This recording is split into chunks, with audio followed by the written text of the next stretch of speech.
Alors dis-moi, euh, tu as lu l'autobiographie de Malcolm X, mais avant cela, Le film. il y a eu le film réalisé par Spike Lee. Et ce personnage, ce illustre personnage Malcolm X, c'est vraiment un personnage qui moi personnellement m'a beaucoup touché et qui m'a accompagné pendant de nombreuses années. J'ai vu le film d'abord. La porte d'entrée avec Malcolm X a été le film réalisé par Spike Lee, qui a eu un impact sur moi très positif. C'était un moment de ma vie où c'était un peu compliqué et, et ce film il m'a remobilisé, il m'a vraiment touché. Et après, bah, je suis allé sur l'autobiographie de Malcolm X. Je l'avais lu en version poche, la version poche, mais c'est pas celle que je t'ai donnée. T'as une autre version. T'as une traduction c'est l'autobiographie avec la collaboration de Alex Haley, un grand auteur afro-américain. Et celle que tu as lue, toi, c'est celle d'une traduction de Ahmed Noubou qui est vraiment différente. C'est pas la même parce que celle que j'avais, moi, que j'avais lue après le film, quelques années d'ailleurs après le film, je voulais en savoir plus sur Malcolm X. Et ben cette version-là, elle était sectionnée. Il y a des parties qu'il n'y a pas et qu'il y a dans cette autobiographie que tu as lue. Donc on va aller au commencement. Toi, comment t'as trouvé le film d'abord? Bah, déjà, j'ai trouvé le film que, bah, il était fidèle à l'histoire. Euh, et que, le jeu d'acteur, transmis par Denzel Washington, bah, voilà, il est percutant. On voit que Denzel Washington, il a travaillé son rôle Mhm. avant, avant de rentrer dans son personnage. On voit que, voilà, qu'il y a une préparation, rien nous laisser au hasard. Et, donc voilà, on voit que, voilà, il y a du niveau. Donc au préalable, je voulais dire que moi, le film, il m'a touché et j'avais attendu, je crois que tu l'as vu l'année dernière, donc j'avais attendu que tu aies 13 ans pour le voir. Et il y a des séquences dans le film que, bien sûr, que j'ai censurées parce que c'est un enfant de 13 ans, un adolescent de 13 ans, pardon, n'a pas à voir ces séquences. D'ailleurs, même une personne qui est adulte. Donc nous, c'est comme ça qu'on fait à la maison. On essaie de couper les scènes qui sont problématiques. Moi, ce film, je voulais te le partager parce que je l'ai comme un outil pédagogique, encore une fois. Et je savais que ce personnage, il était touchant et je savais qu'il allait te plaire. Et par rapport à ça, d'ailleurs, quand t'es sorti du film, et c'est pas évident, hein, c'est un film qui dure plus de 3 heures, je crois. Et bah, Mm. t'es scotché sur l'écran pendant ces 3 heures-là. Et quand t'es sorti du film, tu m'as dit, waouh, papa, je kiffe le film, hein? Mm. Ouais.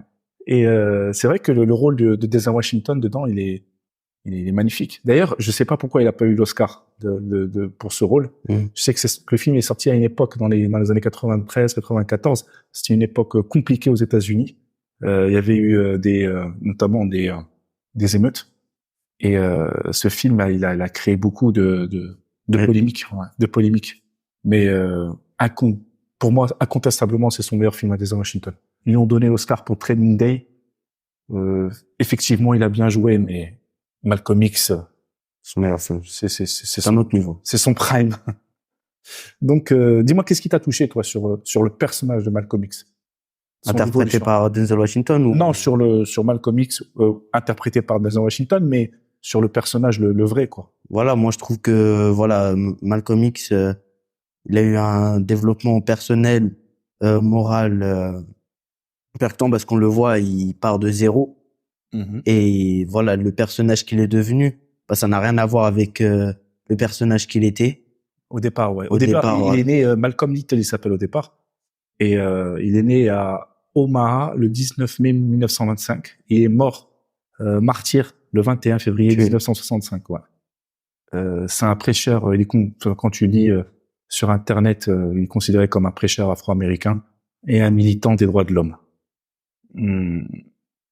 Il est le fils de Dear Little. C'est très important de dire ça. C'est un charpentier et prêcheur baptiste Mm. qui soutenait le retour des Afro-Américains en Afrique et s'opposait à leur intégration aux États-Unis. En fait, il était lié à la pensée de Marcus Garvey, qui lui disait voilà qu'il fallait que tous les Afro-Américains ne seront jamais heureux aux États-Unis, il fallait qu'ils réémigrent.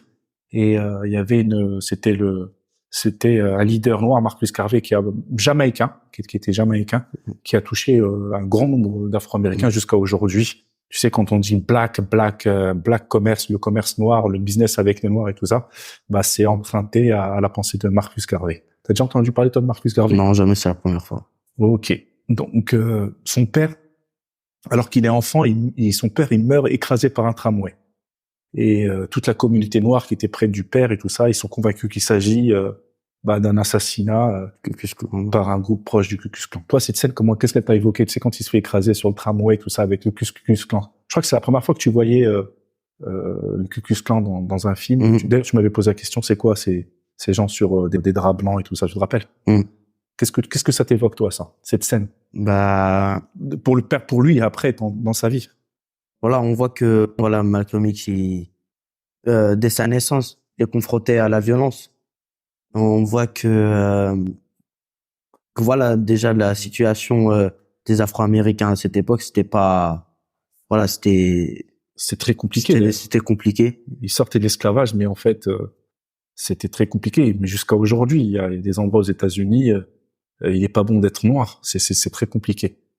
Et d'ailleurs, moi, on avance sur l'histoire. Le but, c'est pas de faire une biographie de sa vie et tout ça. C'est vraiment de parler du film et du livre. Mais enfin, il faut qu'on donne quelques éléments aux personnes qui ne connaissent pas Malcolm X. C'est que sa mère, quand elle a perdu la garde de ses enfants après la mort du père, assassiné. Et Malcolm X, il grandit sans repère. Et malgré la différence, tu vois, on en avait parlé, c'est que la différence avec Mike Tyson, que lui aussi, il va de foyer en foyer comme Malcolm X, c'est que Mike Tyson, dès le départ, il est plus intéressé par l'école, c'est fini l'école pour lui. Même si après, par la suite, comme on l'avait dit, Mike Tyson, il a pris de la lecture. Enfin, il s'intéressait, il a beaucoup lu et tout ça, et c'est un autodidacte. Par contre, Malcolm X, lui, il avait des rêves dès son enfance de devenir avocat. Et ouais, il y a un côté dans le film, une partie qui est très intéressante. Vas-y, tu peux. Voilà où le prof demande quels sont leurs projets dans le futur. Malcolm Little à l'époque, il a répondu qu'il voulait être avocat.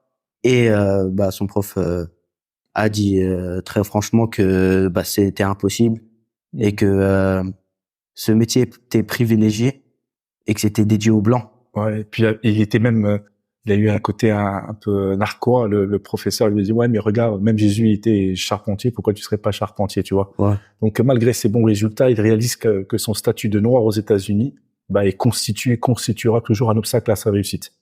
Donc, tu vois que là, qu'on voit que, la personne qui l'a emmené dans un voilier, qui l'a pris, des bras de sa mère, c'était une femme blanche, son prof, c'était un prof blanc. Donc, tu vois, déjà là, il y a un mécanisme de pensée qui est ancré qui se forge chez Malcolm X.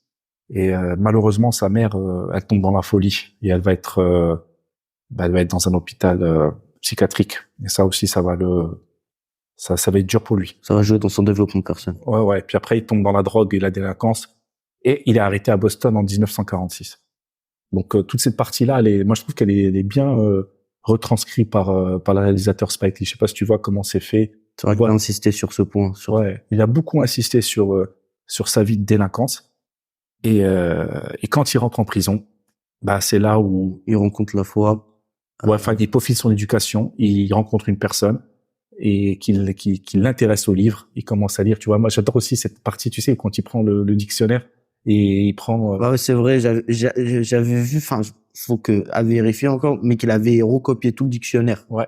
Exactement, pour apprendre tous les mots. Pour apprendre tous les mots, pour avoir un vocabulaire plus soutenu. Voilà. Et là, il rencontre une personne qui sera déterminante dans sa vie. Une personne qui le familiarise à l'islam. Plus particulièrement à l'organisation musulmane Nation of Islam, qui à cette époque-là, elle était dirigée par Elijah Mohammed. Voilà, Elijah Mohammed. Donc c'est pas lui qui a créé la Nation of Islam, mais c'est lui qui l'a. Je crois que c'est une personne qui était avant lui. Et à partir de ce moment-là, il a intégré la Nation of Islam. Je sais pas si on la qualifie de secte ou pas, mais à cette époque-là, c'était très très déviant et c'était très loin des préceptes de l'islam original. L'islam, Ça avait pas la même valeur. Il disait même que, voilà, les blancs étaient des diables. ouais. Voilà, donc, voilà, En ça fait, avait des voilà. valeurs différentes et des fonctions, enfin, des...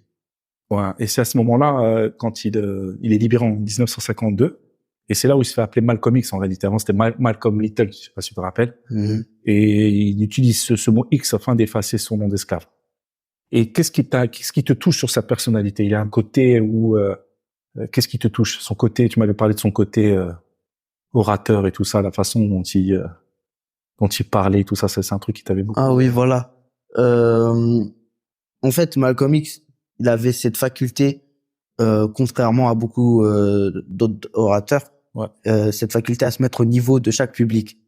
Ça veut dire que dès qu'il avait, par exemple, un public, voilà, par exemple, on va prendre l'exemple des ghettos, ils se mettaient à leur hauteur et ils parlaient, tu vois, avec Parler leur langage. leur langage. Ouais. Et dès qu'il se mettait, des fois, quand il était dans les plateaux télé, Voilà, tout ça, il dans savait, des conférences, tout ça, il savait se mettre à leur niveau. ouais, avoir un langage Et plus avoir soutenu. un vocabulaire Il était, il était avec une éloquence magnifique. Il avait des qualités d'orateur et il prône le séparatisme noir, tu vois. Donc lui aussi, il est dans cette continuité de Marcus Garvey et même un peu plus prononcé par les idées d'Elijah Muhammad. Pour lui, c'est clair et net, c'est que l'homme noir doit être séparé de l'homme blanc. Et d'ailleurs dans le film, il y a un moment, une séquence qui m'a beaucoup touché. Tu sais, c'est quand il m'a dit la seule mélange entre le noir et blanc que je tolère, c'est celui-là de mon café au lait. Je sais pas si tu te rappelles. non, je m'en souviens pas. Tu t'en souviens pas, moi ça m'avait touché tout ça. Donc ça c'est intéressant. Et après, qu'est-ce qui se passe? Il y a un moment, il y a des tensions avec les dirigeants de l'organisation. Voilà, parce que à cette époque, faut savoir que les gens, dès qu'ils pensaient Nation of Islam, ils pensaient Malcolm X, alors que normalement, on doit, voilà, Nation of Islam, c'est Elijah Muhammad. Ouais, c'est que lui, il a tellement porté fort, grâce à ses talents d'orateur, il a tout ce il s'est mis corps et âme à la Nation of Islam, et puis le développement de cette organisation, elle a été phénoménale pendant en très peu d'années. Ils ont ouvert beaucoup de temples et tout ça. Ils appelaient ça des temples. Et ça cartonnait, et puis il y avait beaucoup d'argent. Et comme tu dis, il y a un moment, il y a une personne parce que tu vois, lui, c'est-à-dire que lui, quand la vérité elle est venue en prison, il a été complètement touché par le personnage d'Elijah Muhammad. Pour lui, c'était un prophète, tu vois. C'est déjà Dès qu'il le citait avant, il disait l'honorable Elijah Muhammad. Et Elijah Muhammad, il avait un côté paternel, tu vois, il avait perdu son père et tout ça, tout comme Mike Tyson. Avec Cus D'Amato. Et avec Cus D'Amato, son entraîneur. C'est-à-dire que lui, il l'a vénéré. Il avait une figure paternelle, c'est ce qu'il recherchait tout le temps. Malcolm X, même avec Archie Lantier, c'était le mec qui l'a initié, dans la délinquance et tout ça, à Harlem. Il était toujours en recherche d'un côté paternel, tu vois. Un mentor et tout ça. Et il lui était dévoué corps et âme. Et à un moment dans le film un truc qui était touchant, c'était un truc, c'est un mot que je dois retirer, truc. Sa femme, son épouse, à un moment, elle l'a réveillé. Tu sais, parce qu'à un moment, ils avaient dit que dans les journaux, ils commençaient à dire que Elijah Muhammad, il avait eu plusieurs enfants avec plusieurs femmes et qui étaient pas mariés. Et, tu vois, ça avait commencé à faire. Voilà, il y avait des rumeurs. Il y avait des rumeurs et tout ça. Donc lui, il disait oui, c'est le journal de l'homme blanc. Ils essaient de nous séparer et tout ça. Et en fait, il refusait de voir la vérité en face. Il niait la vérité. Il niait la vérité. Tu sais, quand on aime trop une personne, des fois, on veut pas voir la vérité. Et ça arrive souvent. Donc la vérité, c'est la vérité.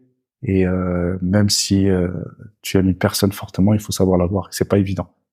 Exactement. Et qu'est-ce qui s'est passé? Il y a eu un moment un discours. Il avait fait un discours. En fait, c'était un prétexte. Il avait fait un discours quand John Kennedy il est mort. Ah oui. John Fitzgerald Kennedy il est mort. Il avait fait un discours qui a fait polémique, Malcolm X. Et à ce moment-là, ils ont pris ce prétexte et Elijah Muhammad c'était des déclarations controversées. Ouais, il a décalé de la Nation of Islam pendant 3 mois. 3 mois. Voilà. Et à ce moment-là, qu'est-ce qui se passe?